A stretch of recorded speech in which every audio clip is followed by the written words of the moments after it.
Bonjour à toutes et à tous, on se retrouve pour une nouvelle guidance hebdomadaire en ce lundi 12 septembre 2022. C'est avec 3 minéraux que je vais vous proposer un choix de guidance. Je vous laisse quelques instants pour choisir parmi la labradorite, première position, l'œil de tigre, deuxième position, et l'oralite, troisième position. Pour chacune des guidances déterminées, nous aurons tout d'abord une coupe avec le chemin des vies. Nous aurons l'énergie dominante de la semaine avec l'oracle de l'énergie. Nous aurons l'évolution de la semaine avec histoire de sorcière. Le petit conseil avec l'oracle Béline. Le message de vos guides avec l'oracle des nombres. Et enfin, le message d'un défunt que je vous demande d'ores et déjà de choisir dans votre tête. Allez, je vous laisse choisir quelques instants. Donc parmi la labradorite, l'œil de tigre et l'oralite. C'est à vous.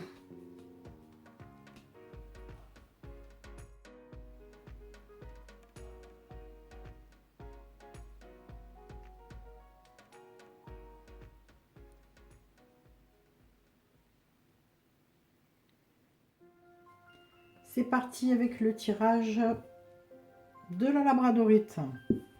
La coupe pour la semaine, la dominance. Alors, on nous parle d'harmonie et d'émotion. Vous avez sans doute eu de fortes émotions ces derniers jours, que ce soit en positif ou en négatif. Et vous avez eu du mal certainement à gérer ces émotions. On vous dit que cette semaine, tout rentre dans l'ordre. L'harmonie est là. Vous accueillez ces émotions. Et vous serez peut-être même d'humeur joyeuse. Peut-être qu'il y aura même un soulagement. Peut-être qu'il y aura des pleurs. Peut-être qu'il y aura des larmes de joie. Mais ce seront des larmes vraiment rassurantes. Voilà ce que nous dit le chemin des vies pour cette semaine. On continue avec l'oracle de l'énergie. Et on voit une femme qui tient une pièce de monnaie. Donc cette carte a un rapport avec une femme associée à l'argent. Alors soit elle vous représente, soit elle représente une personne qui est directement liée au plan financier. Ça peut être une banquière, ça peut être un membre de votre famille, quelqu'un qui vraiment a de la classe, a une position sociale assez importante. D'ailleurs, on la voit assise dans un très beau fauteuil. Donc, cette carte pourrait indiquer le soutien ou l'aide de cette femme. Ou bien vous-même, hein, peut-être que vous êtes en train de réussir tout simplement et de prendre de plus en plus une position importante. Cette femme peut être quelqu'un que vous rencontrez à l'endroit où vous gagnez de l'argent. Donc ça peut être votre patronne hein, aussi, ça peut être une femme riche et respectable tout simplement qui a un lien avec vous. En tout cas, peu importe, mais cette carte vous dit d'être à l'affût d'une aide utile. Ou bien, pourquoi pas, la rencontre d'une personne qui peut devenir votre compagne, pourquoi pas. En tout cas, c'est une femme riche et qui a un rapport vraiment avec les affaires. Voilà. Donc c'est une femme qui est riche, mais qui est certainement pas spécialement issue d'une famille noble, mais qui a réussi dans les affaires. Voilà ce qu'on nous dit. Donc tout au long de la semaine, vous aurez un rapport avec cette personne, ou bien vous-même. Hein, peut-être qu'on fait allusion à quelque chose que vous avez réussi. Peut-être que les émotions sont en rapport d'ailleurs avec ça. Ou bien avec cette rencontre vraiment salutaire, on va dire. Alors, en ce qui concerne l'oracle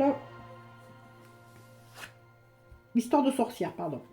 Donc, on a la reine d'épée. Alors, la reine d'épée, c'est un petit peu pareil. C'est un petit peu la même chose. Une femme puissante qui est aux commandes de votre vie. Alors, ça peut vous représenter, là aussi, bien entendu. Ou bien, encore une fois, alors, il semblerait qu'on parle de la même personne dans un oracle différent. Donc la reine d'épée est une femme, la plupart du temps, expérimentée, sage, qui est quelqu'un vraiment assise dans sa position sociale, comme je disais tout à l'heure. Elle est calme, elle est détachée, on ne peut pas lui mentir en fait, c'est quelqu'un qui a beaucoup d'expérience, voilà. Ça peut être votre mère, ça peut être votre responsable hiérarchique en tout cas. Mais voilà, donc faites attention à ne pas, à ne pas la trahir parce que c'est vraiment quelqu'un sur qui vous pouvez vous reposer. Voilà. Donc elle fait preuve de sagesse, de clarté, elle peut vous aider aussi dans des démarches, pourquoi pas. Voilà. Tout au long de la semaine, il y aura cette femme-là qui a un rôle très important et qui a certainement un lien avec l'harmonie de vos émotions. Allez, concernant le conseil, avec l'oracle Béline. Donc cette carte vous dit d'être plutôt généreux, de donner sans compter, sans rien attendre en retour, de ne pas tomber dans la dépendance financière non plus, hein, d'être pas vide non plus, de ne pas tomber dans l'opportunisme. Donc ce qui nous fait penser qu'il y a vraiment une personne importante qui est rentrée dans votre vie. Donc on vous dit de ne pas oublier de donner si vous recevez et de faciliter le chemin des autres, d'offrir des opportunités, de donner les moyens à d'autres personnes, de faire partager un petit peu ce cadeau, hein, parce qu'on voit une main tendue du ciel. Hein. Donc qu'est-ce qu'on peut vous dire d'autre? De vous montrer sur votre meilleur jour et d'avoir de l'attention envers les autres. Voilà. On est un petit peu dans le partage concernant le conseil pour cette semaine. Alors, en ce qui concerne l'oracle des nombres, on a un message des guides qui vous dit ressources. Alors ressources, on peut aussi parler du domaine financier bien sûr, hein, mais on peut parler aussi d'énergie. On dit que vous avez vraiment toutes les ressources pour atteindre votre objectif, de garder le cap, de ne pas vous décourager si c'est le cas. Hein. On peut vous dire que vous êtes porté par une force intérieure. Donc prenez-en pleinement conscience et avancez sans vous retourner et sans douter surtout de vos capacités. Car les ressources, c'est aussi les capacités. Vous pouvez visualiser quelque chose avec cette carte, c'est-à-dire fermer les yeux, visualiser toutes les molécules qui constituent votre corps. Imaginez-les comme des points lumineux, se déplaçant à toute vitesse et voyez combien vous êtes un être doté d'une puissance et d'une force inestimables. Gardez cette image de votre être de lumière le plus longtemps possible et avancez avec confiance dans votre but actuel. Voilà, donc si vous n'avez pas trop confiance en vous, vous pouvez faire ce petit rituel. Donc le défi concernant cette carte, on vous dit de choisir de vous lever le matin et de vous coucher le soir pendant 10 jours en répétant les nombreuses qualités que vous connaissez. Donc essayez de faire une petite liste de toutes vos qualités, citez-en de nombreuses et acceptez l'idée que vous soyez capable d'accomplir des grandes choses. Voilà. Donc tout simplement de prendre conscience de vos qualités et de vous les répéter. Allez, maintenant on va voir un petit peu le message du défunt que vous aurez choisi. Alors on parle de paroles et de musique. Le message est: ne comprends-tu pas le message que je veux te transmettre à travers les paroles des chansons que tu écoutes? Je suis près de toi et la musique m'aide à communiquer avec toi. Donc cette carte veut attirer votre attention sur une chanson précise, celle que vous aimez plus particulièrement ces temps-ci, ou celle qui remonte spontanément à l'intérieur de vous au moment même où je tiens cette carte. Portez une attention spéciale aux paroles de cette chanson car elle révèle les pensées du défunt. Voilà. Donc c'était le message du défunt que vous avez choisi. Et gardez vraiment ceci en mémoire et n'oubliez pas, lorsque vous écouterez votre musique préférée, d'être attentive aux paroles qu'elle délivre. Voilà, donc c'était la petite guidance pour les personnes qui ont choisi la labradorite. Pour les personnes qui ont choisi la pointe en œil de tigre, voici pour vous la dominance de la semaine. On nous parle d'une naissance, d'un nouveau départ et d'une dépression. On comprend tout de suite que ce n'est pas une naissance au sens propre, mais on comprend que vous avez traversé une période très difficile. Alors, une dépression, une déprime, une mauvaise passe, des difficultés. Cette semaine, c'est le nouveau départ. Vous sortez de ce cycle et vous renaissez. Voilà, c'est ce qu'il faut retenir pour les personnes qui ont choisi cette pointe en œil de tigre. La dépression est en train d'être derrière vous. Concernant l'énergie de la semaine, l'énergie qui va dominer, on a, ça correspond tout à fait, c'est la suite logique, la porte vers la guérison personnelle et le bonheur. Donc, elle représente vraiment les nouveaux commencements dans votre vie personnelle, ce qui correspond tout à fait à cette carte précédemment tirée. Cette carte annonce un changement positif. La magnifique porte que l'on voit est emplie de lumière et s'ouvre sur une source luxuriante, éclairée par un arc-en-ciel et emplie de lotus aux couleurs éclatantes. Que vous cherchiez à vous guérir intérieurement, par exemple, à vous débarrasser d'une dépendance ou que vous essayez de faire des changements extérieurs, comme trouver un nouvel emploi, un nouveau lieu pour y vivre. Cette carte indique que votre vie s'ouvre et que de nouvelles occasions vont vous être offertes. Les changements que vous avez apportés sont sur le point de donner de merveilleux résultats. Alors assurez-vous de voir vos intentions personnelles se réaliser en continuant d'agir et en ayant des attentes optimistes. Donc voilà, donc cette semaine, on vous demande d'être optimiste, de voir le bon côté des choses, de voir un petit peu, de visualiser cette porte avec la renaissance. Voilà, c'est la bénédiction, c'est l'ouverture vers la lumière. Que nous dit l'oracle Histoire de sorcière? Alors, on a le 7 de Pentacles. On voit une dame dans son jardin qui est en train de faire le point, de voir un petit peu si tout pousse correctement. Donc, on doit prendre cette carte au sens figuré et voir un petit peu tout ce que l'on a semé, tout ce que l'on a planté et voir un petit peu si les jeunes pousses se portent bien. Voilà. Donc, on va faire certainement le point cette semaine sur tout ce qu'on a pu faire et tout ce qu'on peut attendre. Maintenant, il ne s'agit plus de faire des efforts, mais de voir un petit peu si ça a porté ses fruits. Donc, cette semaine, vous allez voir un petit peu, faire le point sur votre vie, voir un petit peu en arrière tout ce que vous avez accompli et tout ce qui peut encore se réaliser. Voilà. C'est vraiment matière à réflexion, cette carte. Hein. On se demande si certains de nos projets arrivent à terme, à maturation, on s'assure que tout est bien fait comme il faut, on s'en assure, on prend confiance, voilà. C'est un petit peu dans cet état d'esprit qu'on va être cette semaine. Alors, le conseil avec l'oracle Béline.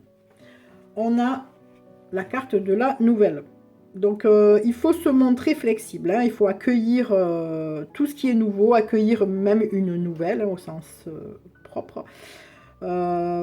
Essayer un petit peu de voir les choses différemment, s'adapter à de nouvelles choses, accueillir de nouvelles responsabilités, pourquoi pas, un nouveau lieu. Voilà, ça a vraiment une connotation de nouveauté. Et là encore, j'ai envie de dire que ça correspond un petit peu à la renaissance. Hein, voilà, donc On vous dit d'accueillir vraiment les nouvelles choses, de vous adapter, d'être prête ou prêt à saisir la balle au bon, hein, tout simplement. Voilà, on peut agir aussi avec de nouvelles méthodes, pourquoi pas. Voilà, on est vraiment dans la nouveauté pour cette semaine. Hein. Alors, en ce qui concerne l'oracle des nombres, on a la foi.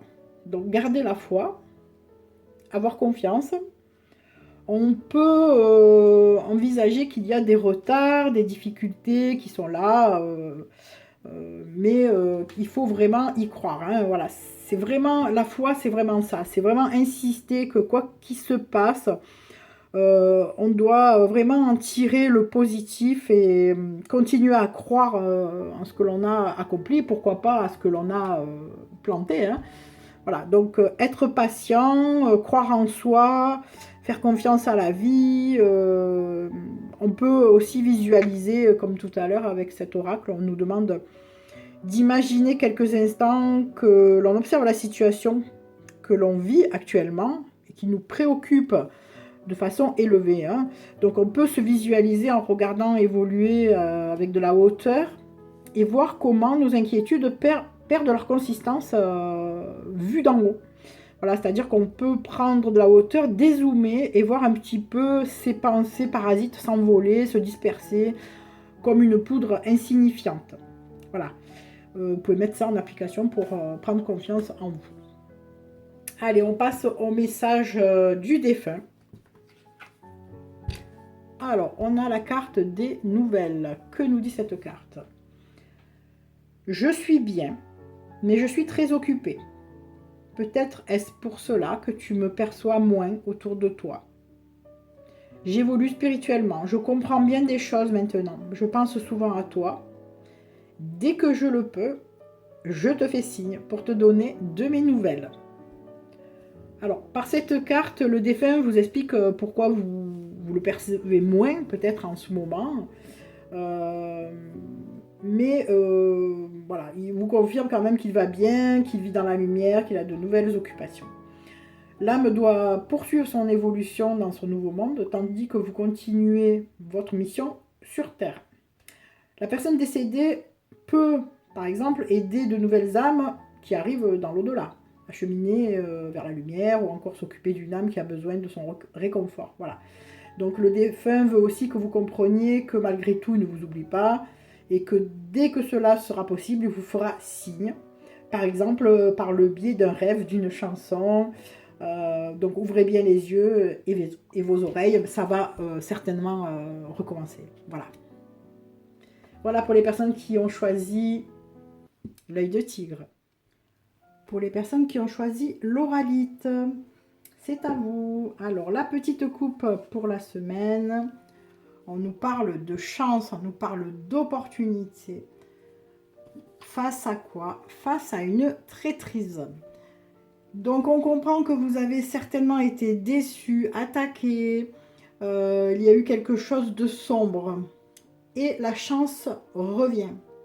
Donc, ça va être vraiment derrière vous. On peut aussi l'interpréter par le fait d'avoir une opportunité de vous faire violence ou de sortir de votre zone de confort. Pourquoi pas, hein. On peut aussi le voir comme ça. Dans tous les cas, c'est cette carte qui domine, c'est la chance, c'est l'opportunité cette semaine sur quelque chose d'assez douloureux. Allez, concernant l'oracle de l'énergie, on a une carte qui est sortie à l'envers, qui est la carte de la tempête. Donc, tempête en vue à l'envers, c'est plutôt positif parce que on comprend qu'on sort d'une zone, là encore, qui confirme assez difficile. Donc, que nous dit cette carte? Cette carte à l'envers indique que les périodes sombres sont derrière vous. C'est exactement ce que je viens de vous dire. Ou du moins qu'elles commencent à s'estomper. Donc, vous pouvez vous réjouir. Les cieux ensoleillés et de meilleurs moments se pointent à l'horizon pour vous. Cette nouvelle lumière pourrait vous inciter à réévaluer la situation et à prendre une nouvelle direction.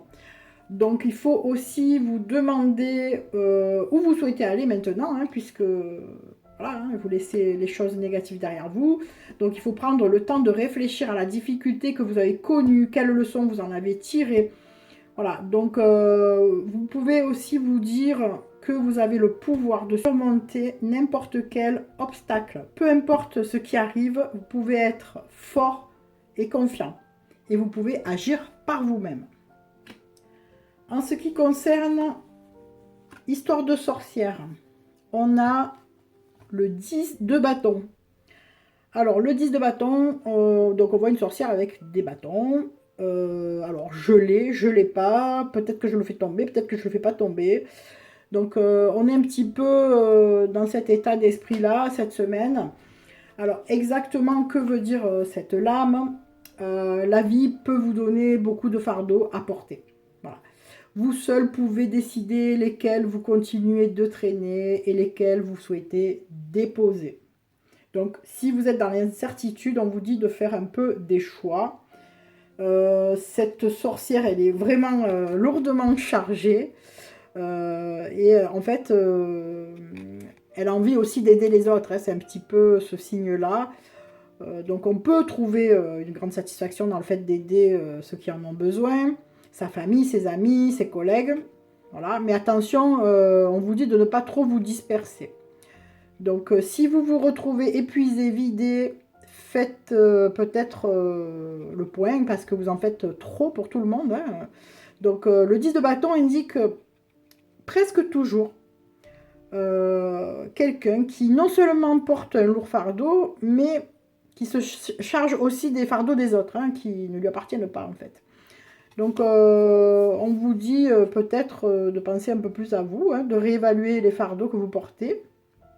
De déterminer lesquels ne sont pas vraiment à vous, de les déposer, voilà. Souvenez-vous que si vous épuisez toute votre énergie pour tout le monde, vous finirez par atteindre un point où vous ne pourrez plus rien faire pour personne, y compris pour vous-même. Donc voilà, donc on vous demande de faire le point et de voir ce que vous portez ou ce que vous ne portez pas. Donc voilà, si vous êtes dans l'incertitude, vous êtes un petit peu fatigué, eh bien voilà, il y a des choix à faire. Hein, voilà. C'est un peu comme ça que vous évoluerez cette semaine. Alors, avec l'oracle Béline, en conseil, on a le bonheur renversé. Alors, le bonheur renversé, déjà, sans parler de conseil, c'est quand on voit le verre plutôt à moitié vide plutôt qu'à moitié plein. On n'a pas conscience du bonheur. Donc, peut-être que cette carte vous dit qu'il faut être optimiste, qu'il faut peut-être voir l'évidence, hein, peut-être que faire le point sur tout ce que vous avez acquis et rester positif. On vous dit de vous réjouir de tout ce qui est là autour de vous, déjà acquis et susceptible encore de se développer, pourquoi pas. Voilà, donc ne pas tomber dans l'émerveillement, hein, c'est pas ça, mais être conscient du bonheur que vous avez. Allez, le message des guides avec l'oracle des nombres. On a la carte de l'éveil. Alors, la carte de l'éveil nous dit simplement que vous vivez une période d'éveil spirituel, hein, comme on a pu le comprendre. Pourquoi pas d'amélioration matérielle. Donc on vous dit que vous développez votre sens des responsabilités, vous accueillez cette avancée significative dans votre vie. Donc vous prenez conscience peut-être que vous réalisez en ce moment des choses importantes pour votre évolution, peut-être que vous en êtes consciente ou conscient. On vous dit de recevoir cet éveil comme un cadeau, une chance d'ouvrir votre esprit et votre cœur de façon à le vivre pleinement. Donc vous vous apprêtez certainement à passer un cap. Acceptez ces nouvelles responsabilités avec confiance, même si elles vous demandent d'effectuer des changements dans votre fonctionnement. Accueillez pleinement l'évolution que vous vivez. Acceptez-la comme un cadeau de la vie. C'est ce que vous disent vos guides. Hein. Donc en visualisation, on vous dit de fermer les yeux. Visualisez-vous découvrir un cadeau devant votre porte. Ouvrez-le avec joie et enthousiasme. Il symbolise un nouveau palier dans votre évolution et votre vie en général. Prenez conscience que ce cadeau vous demande également des efforts et que vous vous sentez prêt ou prête à les fournir pour gagner en épanouissement. On vous demande également d'écrire sur un carnet les prises de conscience que vous avez réalisées ces derniers temps et de voir ce qu'elles font de vous en fait. Quelle nouvelle personne vous êtes, plus consciente, plus vivante et plus vraie. Voilà, c'était le message des guides. Allez, on finit avec le message de votre défunt. Alors, le titre c'est « Mène ta vie ». Le message délivré est: je veux te dire que j'accepte que ta vie soit différente de celle que tu avais quand j'étais là. La culpabilité et le remords sont des émotions très lourdes à porter. Mène ta vie comme tu le souhaites, je serai toujours là pour toi. Donc cette carte vous annonce qu'un être cher, à qui vous étiez très attaché, vous rend votre liberté physique, mentale et émotionnelle. Loin de vous abandonner, cette âme a réalisé que l'attachement entre deux personnes ne vivant pas dans le même monde peut créer des limites, les empêchant d'avancer dans leur cheminement. À partir de maintenant, vous pouvez faire des choix de vie, sans vous sentir coupable envers cette personne décédée. Par exemple, vous défaire de ses effets personnels, vendre la maison ou l'entreprise, ou encore développer une nouvelle relation. Elle accepte avec plaisir et soulagement ces changements. Cette liberté profitera aussi au défunt. Cela lui donnera l'énergie nécessaire à son évolution spirituelle. Il pourra dorénavant se concentrer un peu plus sur lui ou sur elle et poursuivre ses apprentissages sans remords ni culpabilité. Voilà. Donc c'était le petit message de votre défunt. J'espère que cette guidance vous aura plu. Je vous souhaite une excellente semaine. Je vous demande de prendre soin de vous toujours. Et puis je vous donne rendez-vous lundi prochain pour une nouvelle guidance. Bisous à tout le monde.